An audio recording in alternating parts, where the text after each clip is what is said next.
morning, students. I'm an English teacher. How are you? How's your mood? Let's begin today's lesson. It's today's new theme, English prepositions in, at, on, time and place. Бұл біздің бүгінгі жаңа тақырыбымыз ағылшын предлогтары in, at, on, уақыт және мекен. Use of on предлогының қолдануы. Use to indicate a part of the body. Дене бөліктерін көрсеткен кезімізде. The stick hit me on my shoulder. Ағаш менің иығыма тиіп кетті. He kissed me on my cheek. Ол менің бетімнен сүйіп алды. I wore a ring on my finger. Мен саусағыма сақинаны кидім. Use to indicate the state of something. Белгілі бір заттың шамасын көрсетеді. Everything in this store is on sale. Бұл дүкендегі барлық заттар төменгі сатылымда. The building is on fire. Ғимарат өртке оранып жатыр. Next, use to express a surface of something. Белгілі бір заттың жазықтықта орналасуын көрсетеді. I put an egg on the kitchen table. Асхана үстелінің үстіне мен жұмыртқаны қойдым. The paper is on my desk. Парақ менің үстелімнің үстінде. Use to specify days and the dates. Күндер мен даталарды нұсқап көрсетеді. The garbage truck comes on Wednesdays. Қоқыс әкететін көлік сәрсенбі күндері келеді. I was born on the 14th day of June in 1988. Мен 1988 жылы маусым айының 14-іне дүниеге келдім. Use to indicate a device or machine such as phone or computer. Компьютер және телефон сияқты құрылғыларды айтқан кезімізде қолданылады. He is on the phone right now. Ол дәл қазір телефонмен сөйлесіп отыр. My favorite movie will be on TV tonight. Менің сүйікті телебағдарламам бүгін түнде теледидардан көрсетіледі. Next, using preposition of at. At предлогының қолданылуы. Use to point out specific time. Нақты дәл уақытты көрсетеді.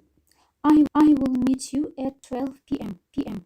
Мен сенімен сағат 12-де кездесемін. The bus will stop here at 5:45 p.m. Автобус бұл жерге 5:45 кеткенде келеді. Use to indicate a place. There's a party at the clubhouse. Қазір клубта кеш өтіп жатыр. There were hundreds of people at the park. Саябақта жүздеген адамдар болды. Use to indicate an email address. Электронды адресімізді қолданған кезімізде. Please email me at abcdfg.com. Өтінішімен мен осы адрес арқылы хабарласыңыз. Use to indicate an activity. Қимыл әрекетті білдірген кезімізде. He laughed at my acting. Ол менің қозғалысыма күлді. I'm good at drawing a portrait. Мен портретті жақсы саламын. The next, using of preposition in. In предлогының қолданылу аясы. Use it for unspecific times during a day, month, season or year. Белгілі бір күнді, айды, жыл мезгілін және жылды айтқан кезімізде қолданылады. For example, мысалы, she always reads newspapers in the morning. Ол әрқашан газетті таңертең оқиды. In the summer, we have a rainy season for 3 weeks. Жаз мезгілінде 3 аптаға созылатын жаңбырлы маусым бар. Use it to indicate a location or place. Белгілі бір тұрғылықты жерді және мекенді білдіреді. For example, she looked at me directly in the eyes. Ол менің көзіме тіке қарап тұрды. My hometown is Los Angeles. which is in California. Менің үйім Лос-Анджелес қаласында, Калифорнияда орналасқан. The next. Okay, here you can see prepositions of time. In, on, at, and they are using. Және олардың қолданылуын көріп тұрсыздар. In the morning, таңертең. In the afternoon, кешкісін. In the evening, кешке. In February, ақпан айында. In the spring, көктемде. In the summer, жазда. In the fall, or autumn, күзде. In the winter, қыста. In 2013, 2013 жылы. In the 19th and the 90s, 1990 жылы. On предлогы дәл осылай қолданылады. For example, Sunday, жексенбі күні. On Monday morning, дүйсенбі күннің таңертеңінде. On Tuesday afternoon, сейсенбі күні түстен кейін. On Wednesday evening, сәрсенбі күні кешкісін. On my birthday, менің туылған күнімде. On a holiday, демалыста. On May 5th, мамырдың 5-іне. On a weekday, демалыс күндері. On the weekend, демалыста. The next келесі. At night, түнде. At 10:30, оннан 30 кеткенде. At noon, midnight, түстен кейін. At midnight, түн ортасында. At bedtime, ұйықтар алдында. At sunrise, sunset, күн шығар алдында, күн батар кезінде. At the weekend, демалыста. Okay, here you can see in the column times and the next column locations. At we use very specific. On we use more specific, smaller, and in we use general, bigger. You can see this picture and you must write on your write books. Сіз бұл суретті дәптеріңізге жазып алсаңыз болады. Here it's an example using of prepositions. Бұл жерде предлогтардың қолданылу мысалдары келтірілген. Okay, let's do exercise. Жарайды, онда бірге жаттығу жасап көрейік. The first sentence, бірінші сөйлем.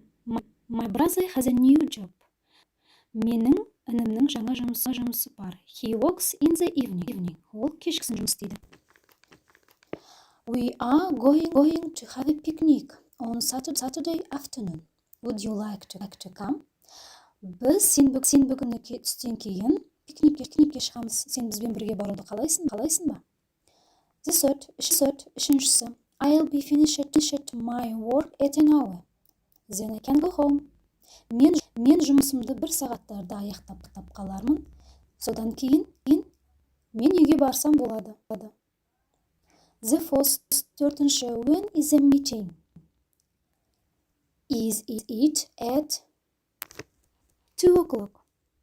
Жиналыс сағат нешеде? Сағат 2-де.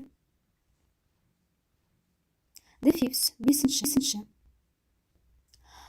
I like to get up really early at sunrise when the birds start to sing.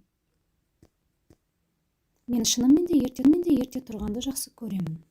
Күн шығар уақытта, құстар ән салғанда. Tom's birthday is next week on January 14. Томның туылған күні келесі апта, ақпанның 14-іне. My grandfather was born in the 1950s. Менің атам 1950 жылы дүниеге келді. The 8th, Will we be on time?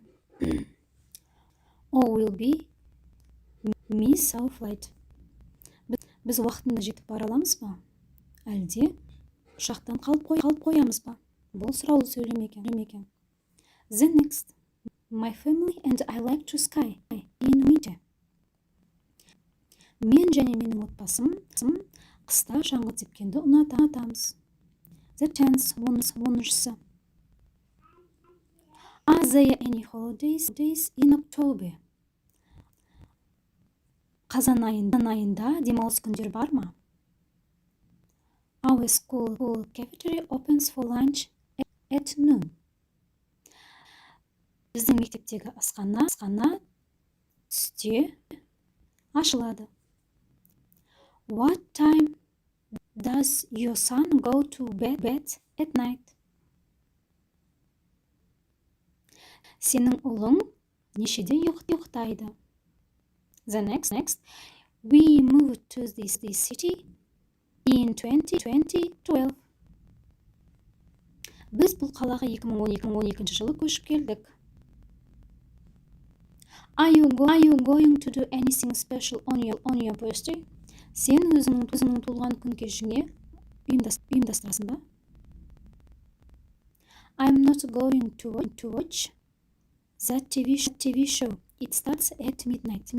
Мен ол телебағдарламаны бүгін көрмеймін, өйткені ол түннің ортасында басталады. Okay, thank you. The next. It is your homework. You must write the correct preposition if it's necessary. Бұл сіздердің үй жұмыстарыңыз.